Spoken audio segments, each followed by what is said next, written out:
ভার্মিচিলির packet সেমাইটা কিন্তু আমরা অনেক সময় খেতে চাই না। ঠিক এইভাবে করে আমার মতো করে ক্যারামেল তৈরি করে আজকের এই ভার্মিচিলি সেমাইটা একবার রান্না করে খেয়ে দেখবেন, এর স্বাদটা কিন্তু ভুলতে পারবেন না।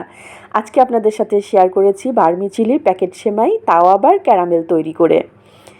এই প্যাকেট সেমাইটা রান্না করার জন্য আমি এখানে প্রথমে 1 টেবিল চামচ ঘি নিয়েছি। ঘিটা একটুখানি মেল্ট করে নিতে হবে।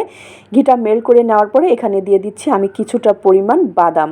আমি এখানে কাঠবাদাম নিয়েছি, কাজু বাদাম নিয়েছি, আর নিয়েছি কিছুটা পরিমাণ কিশমিশ। এই ঘিয়ের মধ্যে এই বাদামগুলোকে 1 মিনিটের মতো করে ভেজে নিতে হবে। অবশ্যই কিন্তু ভার্মিচিলি সেমাইটা রান্না করতে গেলে ঠিক বাদামগুলো আপনাকে অবশ্যই ব্যবহার করতে হবে। 1 মিনিটের মতো করে ভাজা হয়ে গেলে এই বাদামগুলোকে এখন আমি তুলে নিচ্ছি। একই প্যানে আমি দিয়ে দিচ্ছি 1 টেবিল চামচের মতো রান্নার রেগুলার তেল, যেহেতু আমি ভার্মিচিলি সেমাইটাকে ভেজে নিব। আপনারা চাইলে কিন্তু এখানে ঘি দিয়েও ভার্মিচিলি সেমাইটা ভাজতে পারবেন। আমি প্যাকেট সেমাইটার অর্ধেকটা সেমাই নিয়েছি আজকের এই ভার্মিচিলি ক্যারামেল সেমাইটা রান্না করার জন্য। এখন চুলার আঁচটা মিডিয়াম করে রেখে তারপরে ভার্মিচিলি সেমাইটাকে একটুখানি সময় নিয়ে ভাজতে হবে।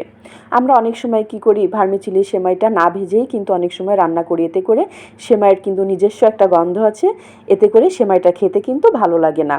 চুলার আঁচটা মিডিয়াম করে রেখে প্রায় 1 থেকে 1.5 মিনিটের মতো করে আমি ভার্মিচিলি সেমাইটাকে ভেজে চুলা থেকে নামিয়ে নিচ্ছি। ঠিক এমন করেই কিন্তু আপনাকে ভার্মিচিলি সেমাইটা ভেজে তুলে নিতে হবে।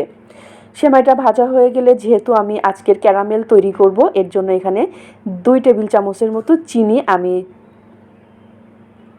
মেল্ট করে নিচ্ছি।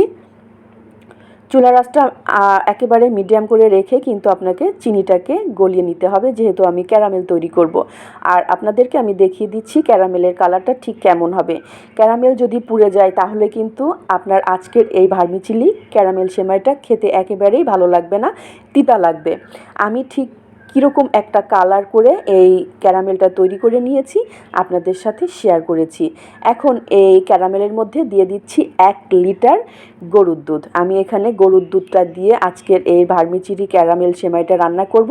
এতে করে দারুণ একটা টেস্ট আসবে। চাইলে কিন্তু আপনারা এখানে গুঁড়া দুধ দিয়েও রান্না করতে পারবেন, স্বাদের কোনো রকম হেরফের হবে না। এর মধ্যে এখন দিয়ে দিচ্ছি 2টার মতো এলাচ, লবঙ্গ আর 1টার মতো দারুচিনি। দেওয়ার পরে এখন ক্যারামেলটা গলিয়ে যাওয়ার পরে তারপরে কিন্তু আপনাকে দুধটাকে খুব ভালোভাবে বলক তুলে নিতে হবে। বলক তুলে নিতে নিতে এখানে দিয়ে দিচ্ছি আমি 1/3 কাপের মতো মিষ্টির জন্য চিনি। মিষ্টি কে কতটা খেতে পছন্দ করেন ওই অনুযায়ী আপনারা কিন্তু মিষ্টি ব্যবহার করবেন। দিয়েছি স্বাদের জন্য লবণ, সামান্য পরিমাণ লবণ দিয়েছি, এতে করে মিষ্টির ব্যালেন্সটা ঠিক থাকবে।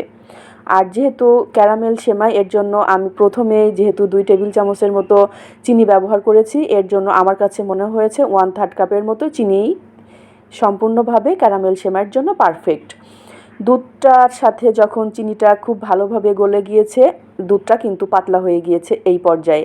এখন দিয়ে দিচ্ছি প্রায় 1/3 কাপের মতো আমি গুঁড়া দুধ দিয়েছি, এতে করে কিন্তু দুধটাও ঘন হবে আর এই ক্যারামেল যে ভার্মিচিলি সেমাইয়ের টেস্টটাও কিন্তু অসাধারণ হবে। দুধটা গলে যাওয়ার পরে আগে থেকে যে আমি বাদামটা ভেজে রেখেছিলাম, অর্ধেকটা পরিমাণ বাদাম আমি দিয়েছি, আর উপর থেকে কিছুটা বাদাম আমি ব্যবহার করব। এখন চুলার আঁচটা মিডিয়াম করে রেখে কিন্তু অনবরত আপনার এই দুধটাকে ঘন করে নিতে হবে। আমি খুব ভালোভাবে চারপাশ থেকে দুধের মধ্যে যেন সরটা না লেগে যায়, এই জন্য আমি অনবরত নাড়াচাড়া করে নিচ্ছি যাতে নিচেও না লেগে যায়। এখন যখন খুব ভালোভাবে দুধটা বলক উঠে ঘন করে নিয়েছি, আমি আপনাদেরকে কড়াইটাতেই দেখিয়ে দিচ্ছি যে দুধের ঘনত্বটা ঠিক কেমন হবে। এই পর্যায়ে চুলার আঁচটা আমি মিডিয়াম করে রেখে সেমাইটাকে ঢেলে দিয়ে দিচ্ছি।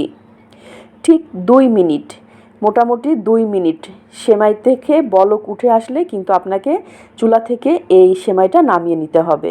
আমি ঠিক কিভাবে সেমাইটাকে রান্না করে নিচ্ছি, প্রথমে আমি নাড়াচাড়া করে নিয়েছি, তারপরে সেমাই থেকে 2 মিনিট মতো বলক তুলে নিতে হবে।